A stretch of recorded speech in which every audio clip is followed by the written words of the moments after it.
بسم الله الرحمن الرحيم. صلى الله وسلم على نبينا محمد وعلى آله وصحبه أجمعين ومن تبعهم بإحسان إلى يوم الدين. أما بعد، فهذا هو المجلس الثاني من مجالس التعليق على الوصية الصغرى لشيخ الإسلام ابن تيمية رحمه الله رحمة واسعة. وكنا نتحدث عن الذكر وعن كلام الشيخ في هذه العبادة العظيمة، وكيف أنه جعل تفضيلها كأنه محل إجماع بين أهل العلم، ذلك لأن أي عبادة كانت فإنها تدخل في الذكر بمعناه العام الذي هو الطاعة.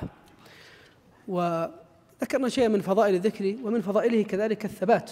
إن الله جل وعلا قال: يا أيها الذين آمنوا إذا لقيتم فئة فاثبتوا واذكروا الله كثيرا لعلكم تفلحون. فإذا كان الذكر مثبت للإنسان في المعركة أمام عدوه المقاتل، فالذكر كذلك يثبت الإنسان أمام أي عدو من عدو أي عبادة كانت، فإنه في طلب العلم له أعداء: نفسه الأمارة بالسوء، الكسولة، وساوس الشيطان، يعني الصحبة السيئة، طبيعة هذا الزمن المليء بالفتن وبالملهيات سواء كانت من المباحات أو من غير ذلك. فهذه أعداء، وإذا أراد طالب العلم أن يتثبت فإن كثرة الذكر تعينه على ذلك، وكذلك في العبادة، وقل مثل ذلك كذلك في الدعوة إلى الله جل وعلا، فإن كثرة الذكر من أسباب الثبات. ومعيب أن طالب العلم يتشبه بالبطالين، رضي الله جزاك الله خير، أن يتشبه بالبطالين، لأن طالب العلم إذا أكثر من الذكر فإنه لن يجد فرصة لمشابهة البطالين في ماذا؟ يكثر صورة ذلك في زماننا من متابعة ما يسمى بوسائل التواصل الاجتماعي على أي تطبيق كان. المراد أن إذا طالب العلم إذا كان ورده من الذكر كثيرا، وإذا صدق فيه أنه ملازم للذكر، فلن يجد وقتا أن يفعل كما يفعله البطالون، أنهم يجلسون ساعات طويلة على هذه التطبيقات. فإن حصل، فإن وجد، فليعلم أن ذلك لسبب قلة ذكره، فإنه إن وجد فراغا فإنه يشغله بذكر الله جل وعلا. هذه مسألة مهمة جدا في أن يملأ طالب العلم وقته وإن خفت أشغاله فليحمد الله.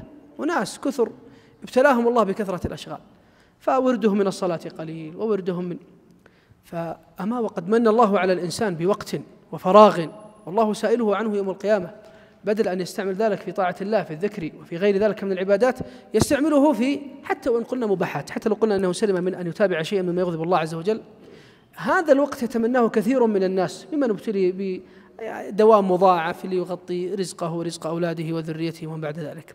أيضا ذكر الشيخ مسألة أن على طالب العلم أن يعتني بحفظ متون الأذكار، وقد صنف فيها مصنفات التي تسمى بعمل اليوم والليلة. وكتاب ابن السني من أجل هذه الكتب، كتاب ابن السني عمل اليوم والليلة.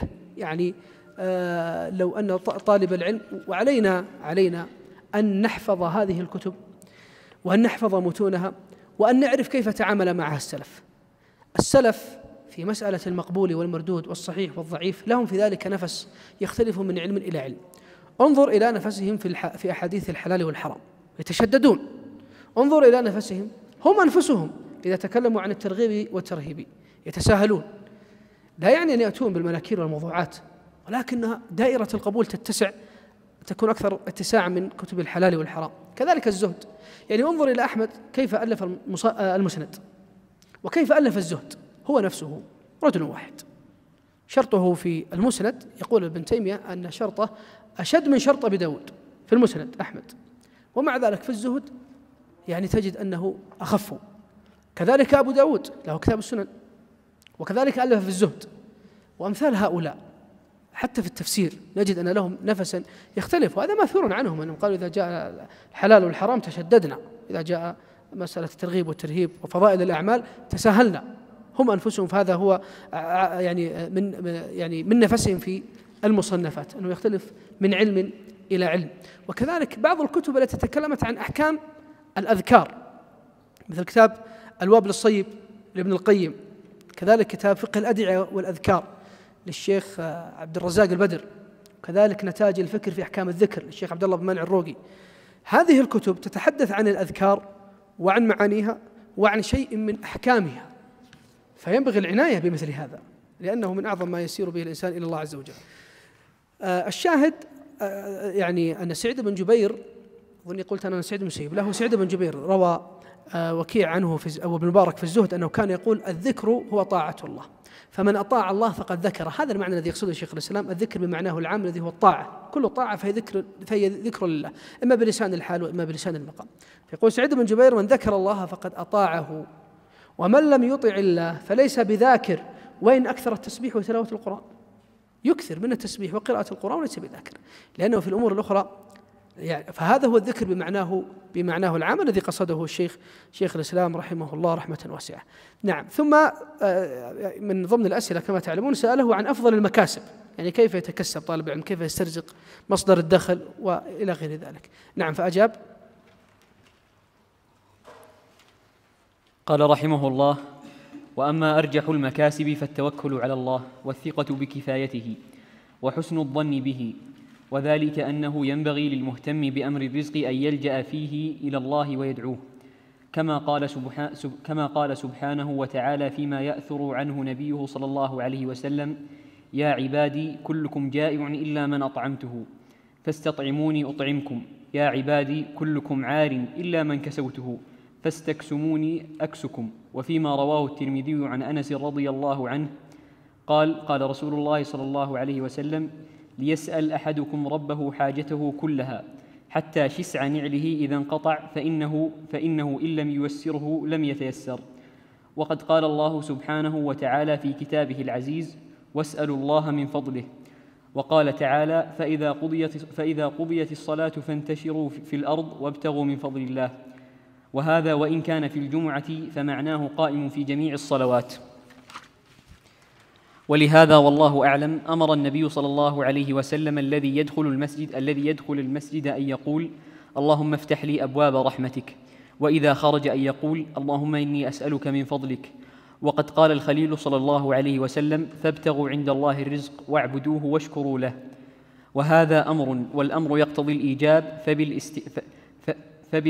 فالاستعانة بالله واللجأ إليه في أمر الرزق وغيره أصل عظيم. ثم ينبغي له أن يأخذ المال بسخاوة نفس ليبارك الله له فيه، ولا يأخذه بإشراف وهلع، بل يكون المال عنده بمنزلة الخلاء الذي يحتاج إليه من غير أن يكون له في القلب مكانه، والسعي فيه إذا سعى كإصلاح الخلاء. وفي الحديث المرفوع الذي رواه الترمذي وغيره: من أصبح والدنيا أكبر همه شتت الله عليه شمله وفرق عليه ضيعته، ولم يأته من الدنيا إلا ما كتب له. ومن أصبح والآخرة أكبر همه جمع الله عليه شمله وجعل غناه في قلبه، وأتته الدنيا وهي راغمة. وقال بعض السلف: أنت محتاج إلى الدنيا وأنت إلى نصيبك من الآخرة أحوج، فإن بدأت بنصيبك من الآخرة مر على نصيبك من الدنيا فانتظمه انتظاما. قال الله تعالى: وما خلقت الجن والإنس إلا ليعبدون ما أريد منهم من رزق وما أريد أن يطعمون إن الله هو الرزاق ذو القوة المتين. فأما تعيين مكسب على مكسب من صناعة أو تجارة أو بناء أو حراثة أو غير ذلك فهذا يختلف باختلاف الناس، ولا أعلم في ذلك شيئا عاما، لكن إذا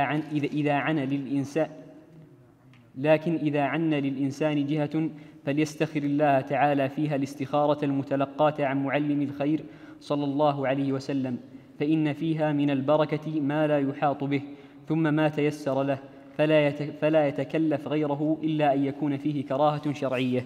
نعم، جزاك الله خيرا.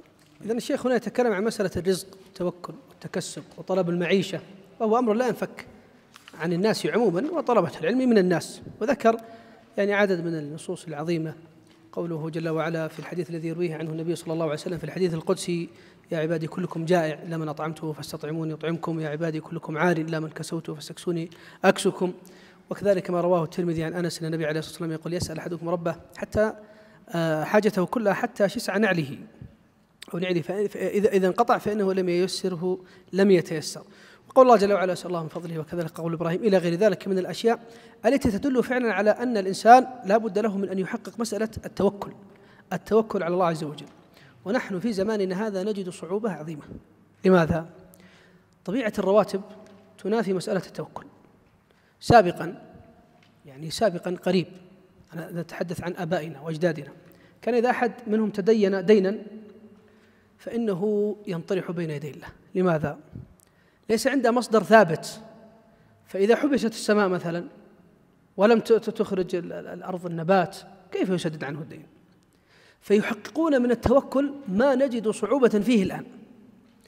اليوم لو أتى إنسان، لو أنك استدنت من إنسان 10,000 ريال وقلت له سوف أعطيك 2,000 كل شهر على مدى 5 أشهر، قد يقول ذلك ولا يجد في قلبه أدنى توكل على الله، يتوكل على الراتب، يأتي الراتب 2,000 لفلان و2,000 تبقى.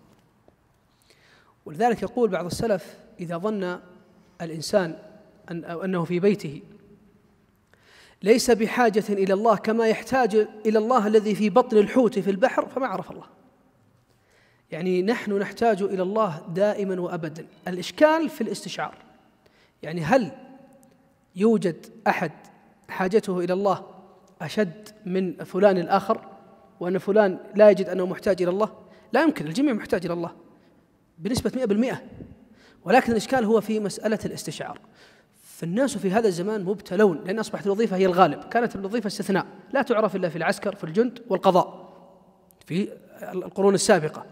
أما اليوم عكس، أصبحت التجارة هي الاستثناء، والأصل في الناس التكسب من الوظائف، وهذه نعمة عظيمة بلا شك تستوجب الشكر، ولكن يجب ملاحظة مسألة التوكل.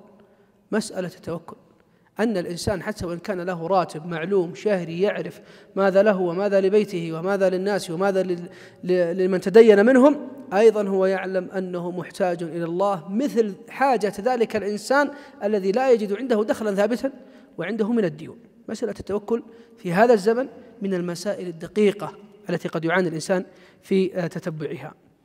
والإنسان مأمور بالسعي في الرزق، ليس من الزهد ترك السعي في الرزق أبدا. ولذلك الله عز وجل: وابتغي فيما آتاك الله الدار الآخرة ولا تنسى نصيبك من الدنيا.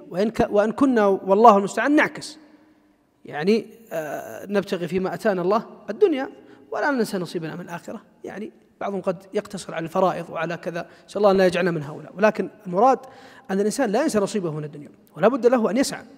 وذلك روى أبو داود في المراسيل عن أبي قلابة أن ناسا أتوا إلى النبي صلى الله عليه وسلم وقالوا، يعني ذكروا خيرا عن أحد أصحابهم، قالوا: إن كنا في مسير كان في قراءة، وإن كنا في منزل كان في صلاة. فقال النبي عليه الصلاة والسلام: من يكفيه حاجته وضيعته؟ قالوا: نحن. إلى أن قال: من يعرف له دابته؟ قالوا: نحن.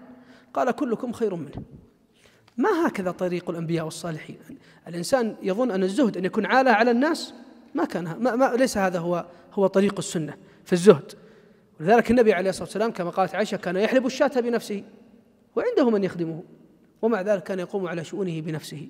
وهذا الإنسان حتى الدابة تعلف له من أصحابه، يرحمون الدابة، يعني لأنه هو تاركها ويظن أن هذا طريق موافق للسنة. فأنكر النبي عليه الصلاة والسلام عليه وقال: كلكم خير منه، لأنه لم يسعى في مسألة الرزق. ولكن ينبغي أيضا عدم الطمع في القدر، في الزيادة على القدر المجزئ. ما هو القدر المجزئ؟ الذي يروي الترمذي عن عبد الله بن محصن أن النبي عليه الصلاة والسلام قال: من أصبح منكم آمنا في سربه معافا في بدنه عنده قوت يومه، هذا هو الشهد، عنده قوت يومه، فقد سيقت له الدنيا، حجت له الدنيا بحذافيرها. هذا هو القدر الواجب. سيأتينا بعض المسائل. هذا هو القدر الواجب الذي يأثم إن قصر فيه، بمعنى إنسان لم يهيئ لنفسه ولمن تجب عليهم النفقة من زوجته وأولاده قوت يومهم وهو قادر وانشغل بطلب علم فهو آثم. لأن كما قال عبد الله بن عمرو بن العاص روى عن النبي عليه الصلاة والسلام أنه قال: كفى بالمرء إثما أن يضيع من يقوت. حتى أنه كان يقول لقيم له، يعني قيم كأنك تقول يعني من رجال أعماله، قال: أكلت لأهلنا قوت هذا الشهر رمضان؟ قال: نعم. قال: أحسنت، فإني سمعت رسول الله صلى الله عليه وسلم يقول: كفى بالمرء إثما أن يضيع من يقوت. فهذا قدر مجزئ، من كان قادرا على تحصيله ثم نقص عن ذلك، يعني لم يوفر لأهل بيته قوت يومهم، فهذا مشكل. ولكن يعني الاكتفاء به فيه السلامة، إلا في صور ستأتينا. يعني لذلك روى مسلم عن عبد الله بن عمرو بن العاص أن النبي عليه الصلاة والسلام قال: قد أفلح من أسلم ورزق كفافا، يعني ما يكفيه، وقنعه الله بما أتاه. هذا هو المفلح، من أتاه ما يكفيه ويكفي ولده واقتنع بذلك ولم يطمع فيما بعد ذلك. فهي نصوص تحتاج إلى موازنة فيما بينها. ومما يعين التوجيه النبوي، رواه البخاري ومسلم عن النبي عليه الصلاة والسلام أنه قال: انظروا إلى من هو أسفل منكم ولا تنظروا إلى من هو فوقكم فإنه أجدر أن لا تزدروا نعمة الله عليكم. من جلس ينظر إلى الأغنياء لن يستشعر النعم فلن يشكرها، ومن ظل ينظر إلى من هم أقل منه استشعر ما عنده من النعم فأدى شكرها. فإنما تزدر النعم بملاحظة من هم فوقنا. والسعي في كسب الأرزاق هو داب الأنبياء، كما قال عليه الصلاة والسلام في رواه البخاري: ما أكل أحد طعاما قط خير من أن يأكل من عمل يده، وإن نبي الله داود كان يأكل من عمل يده. وفي صحيح مسلم عن النبي عليه الصلاة والسلام أن زكريا كان نجارا، وكان داود كما قال الله جل وعلا: وعلمناه صنعة لبوس لكم لتحسنكم من بأسكم، فكان يصنع الدروع. والنبي عليه الصلاة والسلام راعى الغنم وضارب بمال خديجة في الشام متاجرا فتاجر ورعى الغنم على قراريط لأهل مكة. فالسعي في التكسب هو دأب الأنبياء. جاءت النصوص بمدح المال وبذمه، وهذا له فقه، وكل ما كان من هذا الضرب من العلم، أن تأتي النصوص تمدح شيئا وتأتي نصوص أخرى وتذم هذا الشيء. إذن ليعلم أن النصوص التي تمدح هذا الشيء إنما تمدحه على وجه معين، والنصوص التي تذمه إنما تذمه على وجه معين. ابن عبد البر في بيان جامع العلم وفضله، جامع بيان العلم وفضله، قال كلاما نفيسا، يعني أحب أن أنقله بحروفه. قال: المال المذموم عند أهل العلم هو المطلوب من غير وجهه المأخوذ من غير حله. والآثار الواردة في ذم المال نحو قوله صلى الله عليه وسلم: الدينار والدرهم أهلك من كان قبلكم وإنهما مهلكاكم، ونحو قوله عليه الصلاة والسلام: ما ذئبان جائعان أرسلا في حظيرة غنم بأفسد لها من حب المرء للمال والشرف، وما كان في معناه من حديثه عليه الصلاة والسلام. وقول عمر بن الخطاب رضي الله عنه: ما فتح الله عز وجل الدينار والدرهم أو الذهب والفضة على قوم إلا سفكوا دماءهم وقطعوا أرحامهم. مما روي عنه وعن غيره من السلف في هذا المعنى. يقول: فوجه ذلك كله عند أهل العلم والفهم في المال المكتسب من الوجوه التي حرمها الله ولم يبحها، وفي كل مال لم يطع الله جامعه في كسبه وعصى ربه من أجله وبسببه واستعان به على معصية الله وغضبه ولم يؤدي حق الله في فرائضه منه وفيه، فذلك هو المال المذموم والكسب المشؤوم. وأما إذا كان المال مكتسبا من وجه ما أباح الله وتأدت منه حقوقه وتقرب فيه إليه بالإنفاق في سبيله ومرضاته، فذلك المال محمود ممدوح كاسبه ومنفقه، لا خلاف بين العلماء في ذلك، ولا يخالف في ذلك إلا من جهل أمر الله. وقد أثنى الله تعالى على إنفاق المال في غير آية من كتابه: ومحال أن ينفق من لا يكسب. ثم ذكر الآيات والنصوص في هذا الباب. فالمراد يعني مثل مسألة الجدل، جاءت النصوص بمدح الجدل بالأمر به وجادلهم بالتي هي أحسن، وجاءت النصوص كذلك بذم الجدل. فالنصوص التي تذمه لها فقهها، والنصوص التي تأمر به وتمدحه إنما كذلك لها فقهها. فكذلك المال، فالنصوص أتت بمدحه وأتت بذمه. لماذا؟ تجدون أن الخلال ألف كتابا سماه الحث على التجارة. الخلال من أصحاب عبد الله بن الإمام أحمد بن حنبل. وكذلك حرب الكرماني في عقيدته التي حكى عليها إجماع السلف، قال: وأهل السنة لا يرون بأسا في التجارة والبيع والشراء. لماذا قالوا ذلك؟ لأن بعض الجهال في زمانهم قالوا: إن نرى الأسواق يكثر فيها الشر، الغش والحلف بالله كذبا، فحرموا التجارة، وهذا تحريم لما أحل الله. فألف الخلال كتاب يحث فيه على التجارة. هذا من فقه السلف، وليعلم الناس أن المال ليس له حكم واحد، وإنما له أحكام مختلفة. ولذلك روى أبو حاتم في الزهد، شوف ركز الكتاب في الزهد، روى أبو حاتم في الزهد عن عبد الرحيم بن سليمان الرازي قال: كنا عند سفيان الثوري فجاءه رجل يريد طلب العلم، فقال: هل لك وجه معاش؟ فإن كان في كفاية قال له: اطلب العلم، وإن كان ليس في كفاية قال له: اطلب المعاش. هذا أثر يروى في كتاب الزهد، ليعلم أن ليس من الزهد أن الإنسان لا يطلب معاشا حتى يصل إلى درجة الكفاية، بل هو مطالب أن يكفي نفسه من سؤال الناس حتى لا يذل نفسه في الاغتراض منهم، ومطالب كذلك أن أن يوجد ما يكفي أولاده ما دام قادرا على ذلك. تخيل أنا سفيان يقول له لا تطلب العلم، أطلب المعاش حتى يكون عندك كفاية، ثم بعد ذلك أطلب العلم. والسعي كما ذكرنا لا ينفك عن التوكل. يقول حاتم الأصم: لي 4 نسوة و9 أولاد، ما طمع الشيطان يوما أن يوسوس لي في أرزاقهم. ما وجد طريقا من شدة توكله على الله جل وعلا. وذكر ابن قتيبة في عيون الأخبار كلاما جميلا عن مكحول، أيضا أحب أن أنقله بحروفه. يقول مكحول: الجنين في بطن أمه لا يطلب الرزق يعني، ولا يحزن ولا يغتم، فيأتيه الله برزقه من قبل سرته، وغذاؤه في بطن أمه في دم حيضها، فمن ثم لا تحيض الحامل، فإذا سقط استهل استهلالة إنكارا لمكانه وقطعت سرته، وحول الله رزقه إلى ثدي أمه، ثم حوله إلى شيء إذا صار يأكل إلى شيء يصنع له ويتناوله بكفه، حتى إذا اشتد وعقل قال: أين لي بالرزق؟ قال: يا ويحك، أنت في بطن أمك وفي حجرها ترزق، حتى إذا عقلت وشببت قلت هو الموت أو القتل، أين لي بالرزق؟ ثم قال قول الله جل وعلا: يعلم ما تحمل كل أنثى وما تغيض الأرحام وما تزداد.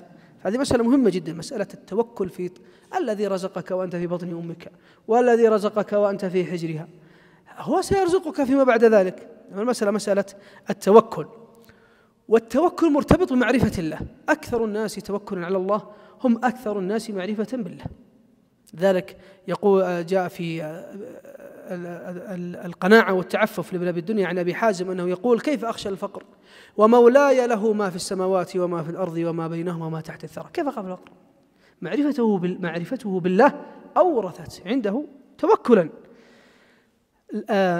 ذكرنا أنه ليس من الزهد ترك السعي، لذلك روى الخلال في الحث على التجارة عن سفيان الثوري أن رجلا قال له في السوق رجل إذا هو قصار يعني يخيط الثياب، إذا كسب درهما كفاه وذريته، ولكنه سيترك الجماعة، وإن صلى في الجماعة لم يكسب درهما، اكتسب 4 دنانير، يعني في عرفهم وفي مقاييسهم، ولكنها لا تكفيه ولا تكفي أولاده. ما الأفضل في حاله؟ قال: يكسب الدرهم ويترك ويصلي وحده. لماذا؟ لأنه واجب عليه أن ينفق على أولاده، ومحرم عليه أن ينزل عن كفايتهم وهو قادر على ذلك، أليس كذلك؟ والصلاة كذلك واجبة، ولكن هذا يدل على أن الإنسان منهي عن أن يفقر أولاده. طيب، بعضهم قد يقول: أنا يكفيني زهدا، يكفيني خبز ولبن مرة في اليوم. نقول: هذا قرارك ولا تلزم به أولادك، صح ولا لا؟ فيلزم أولاده ويقول: يوميا نأكل خبزا ولبنا وجبة واحدة في اليوم. لا يجوز له أن يحملهم على هذا، إلا أن ما شاء الله عائلة كلها، هذا أمر آخر. فقراره ليس قرارا لأولاده، وواجب عليه أن يأتي لأولاده ما يكفيهم على عرفهم، وإن نقص عن ذلك وهو قادر لأنه يريد أن يزهد فهو آثم. وانظر إلى سفيان هنا، قال: يصلي وحده حتى يكسب الدرهم الذي يكفيه هو وأولاده ولا ينزل عن ذلك. أيضا يعني ذكرنا أثر عبد الله بن عمرو بن العاص: كفى بالمرء إثما أن يضيع من يقوت. هذا اللي جعل السلف يقولون بمثل هذه الفتاوى. مسألة مهمة أن الزهد عمل قلب. يعني قد يكون الإنسان زاهدا وهو من أغنى خلق الله. يقول الحسن الزاهد: قال رجل لسفيان بن عيينة، ذكر الخلال أيضا في الحث على التجارة: أيكون الرجل زاهدا وعنده 100 دينار؟ قال: نعم، يكون زاهد وعنده 100 دينار وهو زاهد. قال: كيف؟ قال: إذا نقصت لم يغتم، وإذا زادت لم يفرح، ولا يخاف الموت لفراقها. هذا لو معه مليارات هو زاهد، لأنها إن نقصت لا يغتم، وإذا زادت لا يفرح، ولا يخشى الموت لفراقها. فالزهد عمل قلب.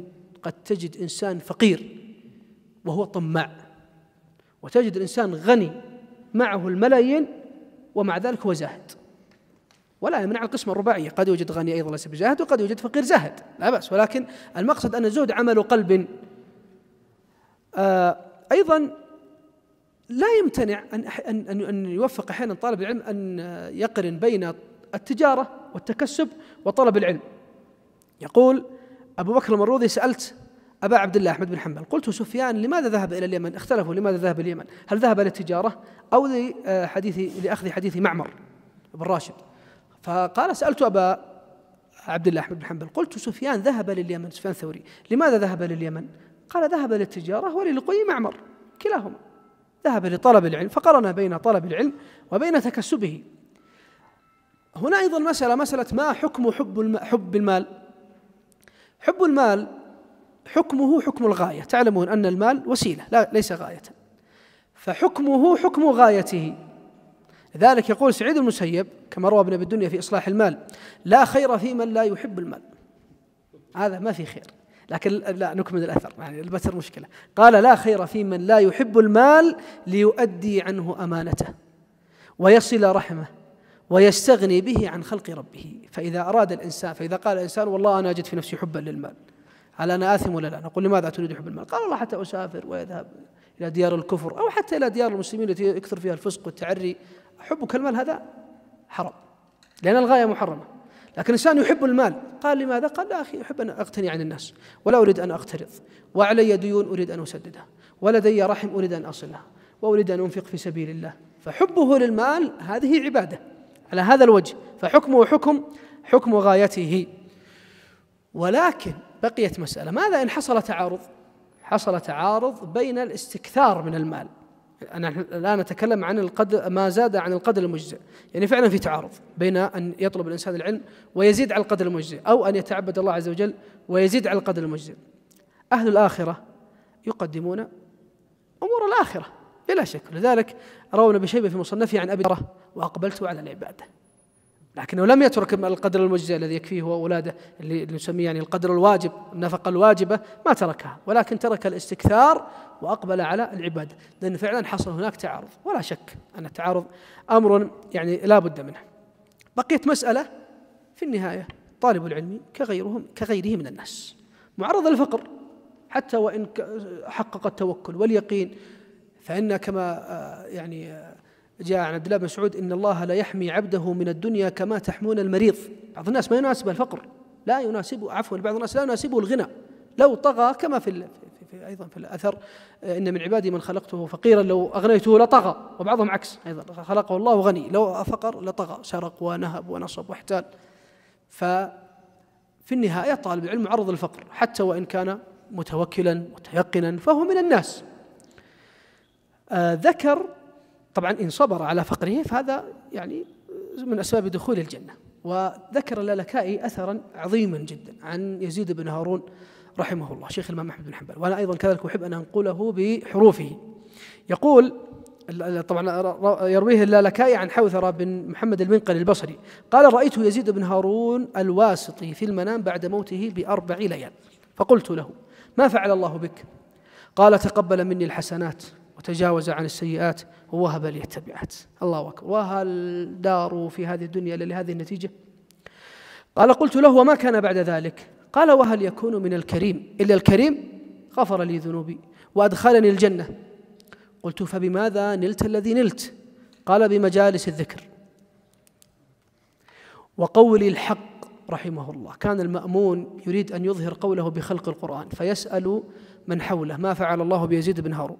فإذا قالوا له بقي حيا سكت، ما أظهر بدعة القول بخلق القرآن إلا بعد أن مات يزيد بن هارون، وهو المأمون على بطشه كان يهاب منه، لأنه يعرف أنه كان يقول الحق، ولكن الله ابتلاهم بأحمد بن حنبل رضي الله عنه وارضاه. قال: بمجالس الذكر وقول الحق وصدقي في الحديث وطول قيامي في الصلاة، هذا الشاهد، وصبري على الفقر. هذا يزيد بن هارون عاش فقيرا ومات فقيرا وصبر على فقره وأدخله الله الجنة، ومن أسباب دخول الجنة أنه صبر على الفقر. قال: فقلت له: ومنكر ونكير حق؟ هذا الأثر أورده الخلال، أورده اللالكائي في عذاب القبر، إثبات عذاب القبر. قال: فقلت له: منكر ونكير حق؟ قال: إي والذي لا إله إلا هو. شوف، تأمل: لقد أقعداني وسألاني فقال لي: من ربك وما دينك ومن نبيك؟ قال: فجعلت أنفض عن لحيتي البيضاء التراب، فقلت: مثلي يسأل؟ أنا يزيد بن هارون الواسطي، وكنت في دار الدنيا 60 سنة أعلم الناس من ربهم وما دينهم ومن نبيهم، مثلي يسأل؟ قال: فنظر أحد الملكين إلى صاحبه قال: صدق، هو يزيد بن هارون الواسطي. فقالوا له: نم نومة العروس فلا روعة عليك بعد اليوم، رضي الله عنه وأرضاه. أيضا يعني ذكرنا أن الله جل وعلا قد يحرم الإنسان من التجارة والغناء لأنه لا يصلح له، كما جاء في أثر ابن مسعود رضي الله عنه وأرضاه. فإن رزق طالب العلم شيء من المال فلا ينسى إخوته من طلبة العلم. ابن المبارك يضرب أمثلة عجيبة في هذا، في إنفاقه على طلبة العلم، بل كان يأخذ الحديث، حتى ذكروا عنه أنه ذهب إلى معمر عبد الرزاق، أظنه عبد الرزاق، فأخذ حديثه ثم أهدى عبد الرزاق. هذه عادته أنه يهدي إلى مشايخه ويعطي عطاء من لا يخشى الفقر رحمه الله.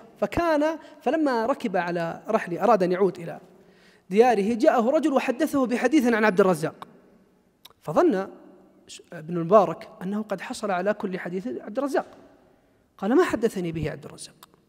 فعلم أن عبد الرزاق نسي أن يحدث بهذا الحديث، والآن ابن المبارك إذا أراد أن يرويه سيرويه بواسطة، وهل سافر إلا ليروي عن عبد الرزاق مباشرة؟ فقال له الرجل إنه لا يزال موجودا، يعني اذهبوا واسألوا الحديث. قال: إني قد أهديته، يعني خشي على نيته وخشي على نية شيخه، لأنه لو عاد إلى عبد الرزاق وقال: حدثني بالحديث الفلاني، فهنا سيجد عبد الرزاق حرج، يعني سيحدثه لأن له فضلا عليه، لأنه أهداه قبل قليل. قال: إني قد أهديته، وضرب يعني الرحل وسافر وترك هذا الحديث. فالشاهد أن من فتح الله عليه فلا ينسى إخوانه من طلبة العلم. يقول عمرو بن علي عن عبد الوهاب بن عبد المجيد الثقفي قال: كانت غلته من 40 إلى 50 ألف درهم في السنة، ولا يحول الحول وقد بقي منها شيء عنده. لماذا؟ قال: فرقها على أصحاب الحديث، يفرقها عليهم. وهذا يقودنا إلى كلام الشيخ عندما قال: ثم ينبغي له أن يأخذ هذا المال بسخاوة نفس ليبارك الله فيه، لا يأخذ بإشراف وهلع، واستدل على ذلك بحديث: من أصبح والدنيا أكبر همه إلى آخره. بعض الناس يسهب في التجارة وفي جمع المال، ويقول: هذا دأب الأنبياء ودأب الصحابة. فنقول له: جزاك الله خيرا، أما وقد اقتديت بهم في جمع المال فاقتدي بهم في النفقة، لأن الصحابة لهم قصص عجيبة في مسألة التكسب وجمع المال، لا قوة إلا بالله. ولكن كذلك لهم قصص عجيبة في مسألة الإنفاق. يقول عروة بن الزبير إن أبا بكر أسلم ومعه 40,000 درهم، قال: فلما مات دخلت على عائشة قالت: ما أبقى لنا شيئا، أنفق ماله كله. وفي قصة كذلك في غزوة تبوك التي تعرفونها، كذلك روى ابن المبارك في الزهد عن مالك الدار أن عمر بن الخطاب جمع 400 دينار في صرة، وأتى بأحد غلمانه وقال: اذهب بها إلى أبي عبيدة بن الجراح، ثم تلهى لتمكث ساعة في بيته تنظر ماذا يصنع، يعني شوف لك شغلة تكون سبب في عذر لك أنك تبقى. قال: فذهب إليه وقال: هذا مال من أمير المؤمنين يقول هو لك في قضاء حوائجك، لأنه كان أمير، حتى لا يظن أنها من أموال الدولة التي تصرف على الرعية. قال: هي لك أنت في قضاء حوائجك. قال: وصله الله ورحمه. ثم قال: ففتح السرة، لأنه عاد إلى أبي عمر وأخبره، قال: ففتح السرة فقال: يا جارية خذي هذه 9 دنانير وأعطي فلان، ويا جارية خذي هذه 5 دنانير وأعطي فلان. قال: فما أبقى منها لنفسه شيئا. فعاد إلى عمر وأخبره، قال: فهذه سرة أخرى 400 دينار، اذهب به إلى معاذ بن جبل وتلهى وامكث ساعة انظر ماذا يفعل. فذهب وفعل مثل ما فعل. قال: ما هذا؟ قال: مال من أمير المؤمنين لك في قضاء حوائجك. قال: وصله الله ورحمه. فنادى الجارية: يا جارية خذي هذه إلى فلان وهذه إلى فلان، حتى جاءت زوجته وقالت: نحن والله مساكين. فنظر فما بقي إلا دينارين فأعطاه. فذهب الرجل هذا الغلام إلى عمر بن الخطاب وأخبره بما صنع أبو عبيدة وما صنع معاذ. فقال عمر: إنهم إخوة بعضهم من بعض. هكذا رباهم النبي عليه الصلاة والسلام، ففي مثل هذا يقتدى بهم كذلك. وإلا أيضا روى أبو نعيم عن سعدة بنت عوف امرأة طلحة بن عبيد الله تقول: لقد تصدق طلحة يوما ب100,000 درهم، ثم حبس عن الصلاة أن أجمع له بين ثوبيه. لما جاء وقت الصلاة تأخر، ما كان ثوبه مشقوقا ما استطاع أن يذهب، فذهب الوقت وامرأته تخيط له ثوبه. هذا رجل كان مع 100,000 درهم قبل قليل ما وجد ثوبا. في مثل هذا أيضا يقتدى به. أيضا روى أحمد في الزهد عن سعيد بن عبد العزيز قال: كان للزبير بن عوام 1000 مملوك يؤدون إليه الخراج كل يوم ولا يعود إلى بيته بشيء، ينفقها في الطريق. 1000 مملوك يؤدون إليه الخراج كل يوم، يدفعون إليه مبلغا من المال رضي الله عنهم وأرضاهم. وأيضا يعني روى أبو نعيم في الحلية عن عبد الله بن أبي عثمان يقول: كان ابن عمر قد أعتق جارية، فلما سئل قال: إني كنت أحبها. يعني وجد أن تذكر قول الله جل وعلا: لن تنالوا البر حتى تنفقوا ما تحبون. فلما وجد أن قلبه يميل إلى هذه الجارية لجمالها وحسنها أعتقها لوجه الله. يقول نافع: ما أحب ابن عمر شيئا إلا تصدق به. ففي مثل هذا أيضا يقتدى به. نجد أن الشيخ في هذا النص لم يرجح مكسبا على مكسب، لم يرجح شيئا على شيء، والسبب هو الاختلاف. لكن إذا استطاع طالب العلم أن يقرن بين مصدر رزقه وطلبه للعلم فذلك حسن. يقول الإمام أحمد: لو كنت صانعا صنعة لكنت وراقا، لأن الوراق الناسخ ينسخ الكتب وينسخ الأحاديث وينسخ العلم، فصار يعني فإذا وفق الإنسان إلى وظيفة تكون لها علاقة بالعلم فهذا أمر حسن. لكن يبقى أن القاعدة أن الأفضل بحسبه، ليس في ذلك يعني قاعدة. نعم. أحسن الله إليكم. وقال رحمه الله: وأما ما تعتمد عليه من الكتب في العلوم فهذا باب واسع، وهو أيضا يختلف باختلاف نشأ الإنسان في البلاد، فقد يتيسر له في بعض البلاد من العلم أو من طريقه ومذهبه فيه ما لا يتيسر له في بلد آخر. لكن جماع الخير أن يستعين بالله سبحانه وتعالى في تلقي العلم المأثور عن النبي صلى الله عليه وسلم، فإنه هو الذي يستحق أن يسمى علما، وما سواه إما أن يكون علما فلا يكون نافعا، وإما أن لا يكون علما وإن سمي به. ولئن كان علما نافعا فلا بد أن يكون في ميراث محمد صلى الله عليه وسلم ما يغني عنه مما هو مثله وخير منه. ولتكن همته فهم مقاصد الرسول صلى الله عليه وسلم في أمره ونهيه وسائر كلامه، فإذا اطمأن قلبه أن هذا هو مراد الرسول فلا يعدل عنه فيما بينه وبين الله تعالى ولا مع الناس إذا أمكنه ذلك. وليجتهد أن يعتصم في كل باب من أبواب العلم بأصل مأثور عن النبي صلى الله عليه وسلم، وإذا اشتبه عليه مما قد اختلف فيه الناس فليدعو بما رواه مسلم في صحيحه عن عائشة رضي الله عنها أن رسول الله صلى الله عليه وسلم كان يقول: إذا قام يصلي من الليل: اللهم رب جبريل وميكائيل وإسرافيل فاطر السماوات والأرض عالم الغيب والشهادة أنت تحكم بين عبادك فيما كانوا فيه يختلفون، اهدني لما اختلف فيه من الحق بإذنك إنك تهدي من تشاء إلى صراط مستقيم. فإن الله تعالى قد قال فيما رواه عنه رسول الله صلى الله عليه وسلم: يا عبادي كلكم ضال إلا من هديته فاستهدوني أهدكم. وأما وصف الكتب والمصنفين فقد سمع منا في أثناء المذاكرة ما يسره الله تعالى، وما في الكتب المصنفة المبوبة كتاب أنفع من صحيح محمد بن إسماعيل البخاري، لكن هو وحده لا يقوم بأصول العلم ولا يقوم بتمام المقصود للمتبحر في أبواب العلم، إذ لا بد من معرفة أحاديث أخر وكلام أهل الفقه وأهل العلم في الأمور التي يختص بها بعض العلماء. وقد أوعبت الأمة في كل فن من فنون العلم أبوابا، فمن نور الله قلبه هداه بما يبلغه من ذلك، ومن أعماه لم تزده كثرة الكتب إلا حيرة وضلالا، كما قال النبي صلى الله عليه وسلم لابن لبيد الأنصاري: أوليست التوراة والإنجيل عند اليهود والنصارى فماذا تغني عنهم؟ فنسأل الله العظيم أن يرزقنا الهدى والسداد ويلهمنا رشدنا ويقينا شر أنفسنا، وألا يزيغ قلوبنا بعد إذ هدانا، ويهب لنا من لدنه رحمة إنه هو الوهاب. والحمد لله رب العالمين، وصلى الله على سيدنا محمد وآله وأصحابه تسليما كثيرا. صلى الله وسلم على نبينا محمد وعلى آله وصحبه أجمعين. إذا ختم الشيخ هذه الرسالة وهذه الوصية النافعة بمسائل هي في غاية الأهمية. أولا ذكر الشيخ أن الوصية بكتاب معين هذا يتعذر لاختلاف الناس من بلد إلى بلد على حسب اختلاف مذهبهم، على حسب اختلاف ما عندهم وعند مشايخهم من التخصصات إلى غير ذلك، فهذا متعذر.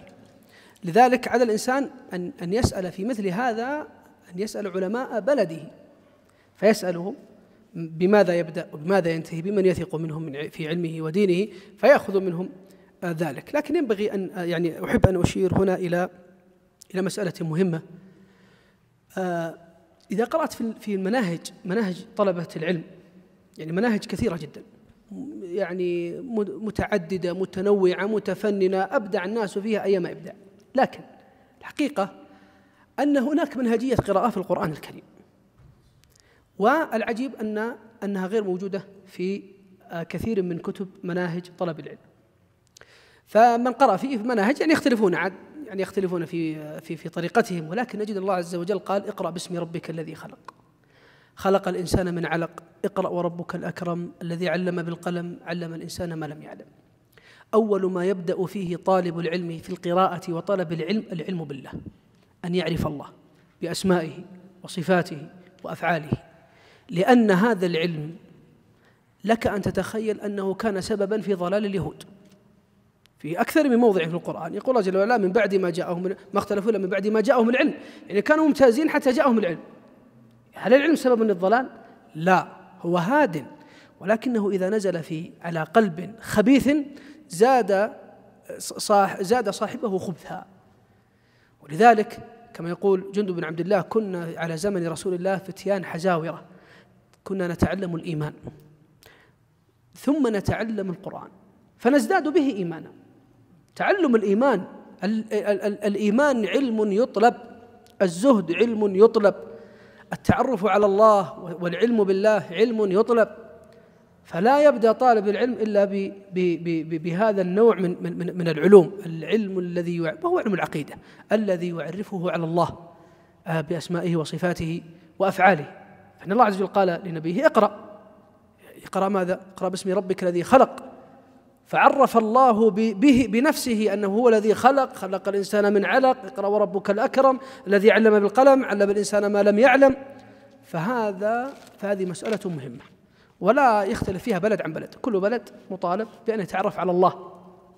لكن كلام الشيخ في اختلاف البلدان يعني ينسحب إلى مثلا مسألة الفقه، فمن كان مثلا على فقه أصحابنا الحنابلة فليس له أن مثلا ينصح بأن يبدأ بكتاب في فقه الشافعية مثلا، بل يبدأ بكتب أهل مذهبه. وكذلك حتى في علوم العربية كيف تدرس وكيف تعلم وعلى أي مدرسة كانت، يأخذ مما سار في بلده. ويستثنى من ذلك ما ذكرنا قبل قليل، مسألة العقيدة. لماذا؟ لأن العقيدة الخلاف فيها غير مقبول، والمسائل التي اختلف فيها السلف قليلة جدا. المسائل العقيدة مسائل إجماعية، لأن وجدنا أن الصحابة أنفسهم تساهلوا في الفقه وما تساهلوا في العقيدة، بل وصل بهم الأمر إلى الهجر وإلى أمور كثيرة. ولذلك حرب الكرماني يعني انظر كيف أن نفس العقيدة عند السلف يختلف عن الفقه. الفقه يتصور فيه حتى في تفسير القرآن، إذا جاء تفسير عن علي بن أبي طالب وتفسير عن ابن عباس، وهذا أخذ بقول ابن عباس وهذا أخذ بقول علي في تفسير هذه الآية، في النهاية هو له سلف. أما العقيدة فليس لا يستطيع أن يتخير.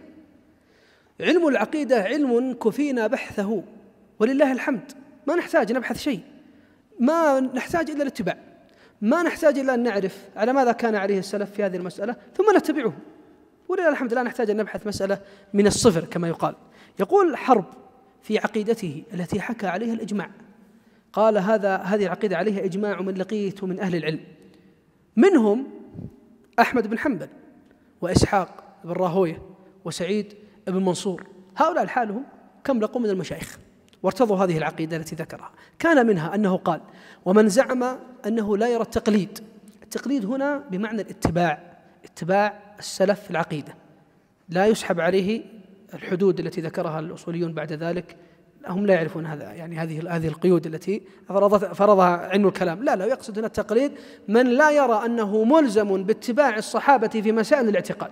انظر كيف قال، والله المستعان.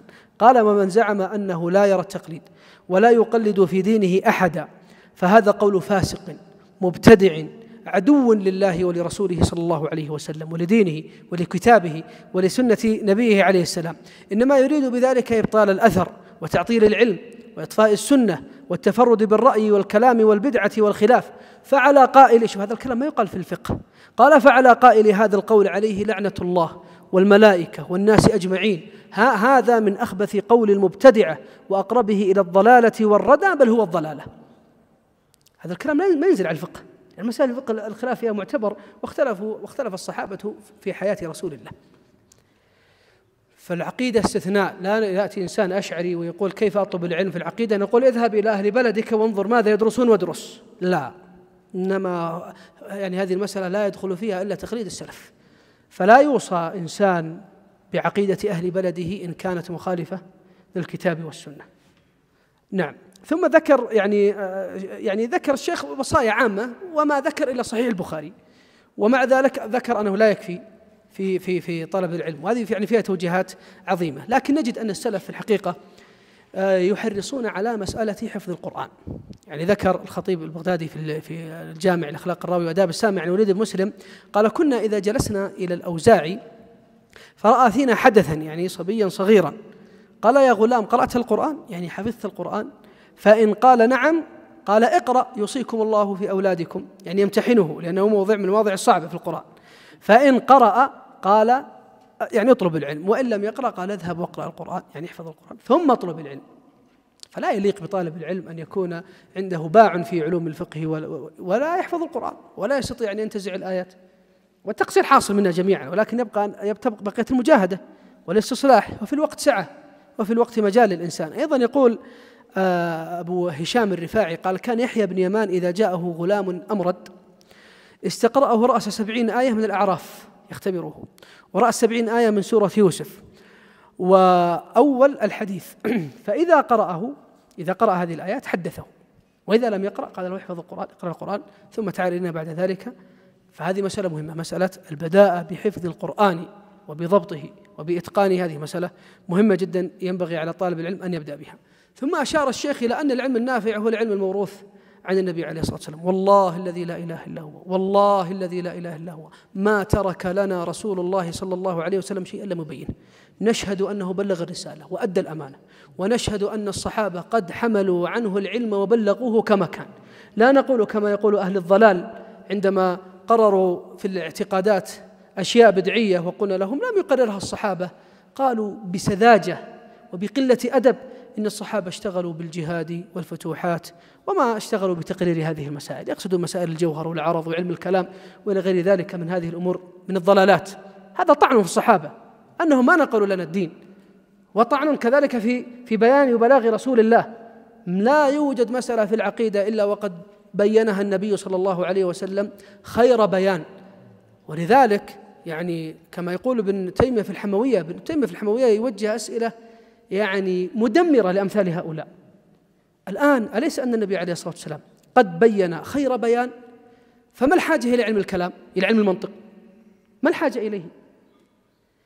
قالوا هم يجيبون، قالوا إن يعني هذه المسائل، هذه الآيات والأحاديث لا يستقيم فهمها إلا بعلم الكلام. طيب إذن ما بلغ النبي عليه الصلاة والسلام حق البيان، يعني بيانه ناقص حتى نأتي بعلوم اليونان ليكملوا لنا بيان رسول الله. هل هذا إلا طعن في رسول الله؟ وحاشا، النبي عليه الصلاة والسلام أفصح من تكلم، وكلامه هاد وكاف في الهداية إلى الاعتقاد الصحيح. بل إن بعضهم يعني يقول يعني بعضهم ذهب إلى ما هو أبعد من ذلك، أن ظواهر القرآن فيها كفر لا تدل إلا على الكفر، فلا بد من تعلم علم الكلام لننجو من الكفر. طبعا يقصدون بالكفر التجسيم، لأن إثبات الصفات عندهم تجسيم. انظر، هذه والله أن هذه من عاجل العقوبة، أن الله جعلهم يجهلونه لأنهم ذهبوا إلى علم غير موروث عن النبي صلى الله عليه وسلم. وما خبأ الله لهم يوم القيامة أكبر، إذ أنهم حرفوا النصوص وعطلوا الله جل وعلا عن صفاته. هذا في غاية الخطورة. فإنهم يقولون إن ظاهر النصوص كفر، ولا ننجو بالكفر إلا بهذه العلوم التي تبعدنا عن التجسيم. أكان الله عاجزا أن يتكلم بكلام ظاهره الهداية؟ ولذلك يقول بعضهم إن نقبل عن السلف أحاديث الحلال والحرام، ولا نقبل عنهم أحاديث العقائد، لأنهم جهلوا المعقولات. يقصد ماذا؟ جهلوا علوم اليونان. والله أن المدح، كل المدح في الجهل بها، ومحاولة التفريق بين ما أتانا السلف به من الفقه والعقيدة معركة خاسرة. عبد الله بن طاهر جاء إليه رجل وقال إن إسحاق بن راهوية تكلم بأحاديث فيها أن الله ينزل إلى سماء الدنيا. فعبد الله بن طاهر استدعى إسحاق وقال: يا إسحاق، ما هذه الأحاديث التي ترون أن الله ينزل؟ فقال إسحاق: رواها لنا من جاءنا بالحلال والحرام. إذا جاءنا مالك بن أنس في حديث الفقه قبلنا، وإذا جاءنا فيها رواية أن الله ينزل لم نقبله. لماذا؟ إن كان متهما رددناها كلها، وإن كان ثقة قبلناها كلها. قال: أتانا بها الذي جاءنا بالحلال والحرام، سلفنا واحد في العقيدة والفقه. قال: فأبغني ذلك في كتاب الله. قال: وجاء ربك والملك صفا صفا. قال: هذا يوم القيامة. قال: من ينزل ويجيء يوم القيامة؟ من يمنعه أن ينزل ويجيء في الحياة الدنيا؟ فلذلك يقول بعضهم في مصنفاتهم التي يدرسونها أن من أصول الكفر 6 أو 7، سادسها ظواهر الكتاب والسنة، الأخذ بظواهر الكتاب والسنة. هؤلاء أهانهم الله بأن جهلهم به، وهذه من عاجل العقوبة. ولذلك هذه عاقبة من أخذ علما ليس بموروث عن النبي صلى الله عليه وسلم. هذه العلوم لو كان فيها خير لبينها الله. ثم إن الله جل وعلا، يعني هذه العلوم، علم المنطق وعلم الكلام، موجودة متداولة عند أهل الروم حين بعثة النبي صلى الله عليه وسلم، ومع ذلك ما ذكر الله لا من قريب ولا من بعيد مسألة اليونان. ذكر الله الفراعنة وحضارة الفراعنة، وذكر ما كان من كل قوم مخالفين إلا اليونانيين. لماذا؟ لأن الله أراد للمسلمين أن ينشأوا نشأة مستقلة عن هذا العلم المشؤوم الذي ما تلقوه عن نبي ولا عن غير ذلك. لذلك يعني كما ناظر أحد الأشاعرة أحد أهل السنة عند ابن سبكتكين، فقال هذا السني للأمير، قال: سله أين الله؟ قال: لا داخل العالم ولا خارجه ولا فوق ولا تحت ولا يمين ولا شمال ولا قدام ولا خلف. قال: رأيت أضاعوا ربهم، لا يعرفون أين الله، وعلماء وبعضهم يحفظ القرآن وفقيه، وهذه عاقبة من ترك العلم الموروث عند النبي عليه الصلاة والسلام. نسأل الله أن يلقينا وليس عندنا إلا ما عند السلف. والله أنه النجاة والسلامة وعلمهم أسلم وأعلم وأحكم. نعم. ثم ذكر الشيخ أن العلم الشرعي هو الذي يستحق أن يكون علما على الحقيقة، لأنه هو العلم النافع. وقال الله جل وعلا: ونزلنا عليك الكتاب تبيانا لكل شيء ولله الحمد. أيضا ذكر الشيخ أن الموفق من طلبة العلم من كان همه بيان مراد رسول الله صلى الله عليه وسلم ومراد الله جل وعلا من الكتاب والسنة. لماذا؟ لأن المخذول من يقرأ القرآن ويريد أن يبرر لمذهبه العقدي الفاسد، فيقول: انظر هذه الآية كذا وفي لغة العرب كذا، ويستنجدون بلغة العرب كثيرا حتى يحرفون النصوص. لذلك يقول ابن تيمية إن هؤلاء غاية مرادهم بيان أن الآية لا تدل على كذا فقط. طيب على ماذا تدل؟ لا ندري. بل يداه مبسوطتان. قالوا قد تكون يراد بها القوة، قد يراد بها الإنعام. طيب ماذا القوة ولا الإنعام؟ لا ندري. إذا ليس مرادكم بيان مراد الله. يقول ابن القيم: هؤلاء يعاملون النصوص معاملة دفع الصائل، فالنصوص تهجم عليهم وتبطل عقيدتهم، فهم يعني يردونها تارة بالتأويل وتارة بالتفويض، وتارة هذه يراد بها كذا، وفي لغة العرب أنها كذا، وفي لغة العرب وقال الشاعر كذا وقال كذا. هم فقط أمام مأزق يريدون أن يتخلصوا من هذه النصوص. الموفق من لا يقرأ القرآن ومراده أن يعرف مراد الله، ويقرأ السنة وهو يريد أن يعرف مراد رسول الله. وخير من فهم مراد الله ومراد رسول الله الصحابة، ثم التابعين، ثم أتباع التابعين، فيكونوا على جادتهم وعلى مسلكهم. يؤتى بعلماء في القرن السادس والسابع والثامن لنقبل منهم كلام في أمور العقائد تحت ذريعة أن الصحابة والتابعين كانوا مشتغلين بالفتوحات الإسلامية وبالقتال. هذه أعذار ساذجة تدل على حتى سذاجة التفكير عند أمثال هؤلاء. لذلك نحن نأخذ من الكتاب والسنة ونفهم بما فهمه خير من فهم الكتاب والسنة، الصحابة والتابعون وأتباع التابعين. وخير من فهم مذهب الصحابة والتابعين وأتباع التابعين من جاء بعدهم كأحمد وإسحاق ومالك والشافعي والحمادين والسفيانين. هؤلاء قد كفونا، ما لنا والله إلا الاتباع. تقرأ في المسألة جمعوا لك فيها 100 أثر، بس اتبع لا تبحث. بحثت وانتهى فيها الأمر. ثم بين الشيخ أن طلبة العلم على درجات، فمن أراد أن يكون متبحرا في طلب العلم لا يكفي صحيح البخاري، وبعض الناس قد يكفيه صحيح البخاري لأنه لا يريد أن يتبحر في العلم. فالناس في درجات، فعلى طالب العلم أن يعرف ماذا يريد هو أصلا من طلبه للعلم حتى يعرف ماذا سيقرأ وماذا يعني ماذا سيترك. ثم ختم الشيخ في مسألة طلب الهداية من الله جل وعلا والدعاء والالتجاء إلى الله جل وعلا، فنسأل الله جل وعلا أن يدلنا وإياكم على الخير والصواب، وأن يهدينا للعلم النافع وللعمل الصالح، وأن يتقبل منا بقبول حسن. جزاكم الله خيرا، كتب الله أجوركم، لعلنا أطلنا عليكم، وما كان من صواب فمن الله وحده، ومن كان من خطأ وخلل وزلل فمني ومن الشيطان، والله ورسوله منه بريئان، والله أعلى وأعلم، وصلى الله وسلم على نبينا محمد وعلى آله وصحبه أجمعين. جمعية الدعوة والإرشاد وتوعية الجاليات بأبها، بالدعوة نحيا.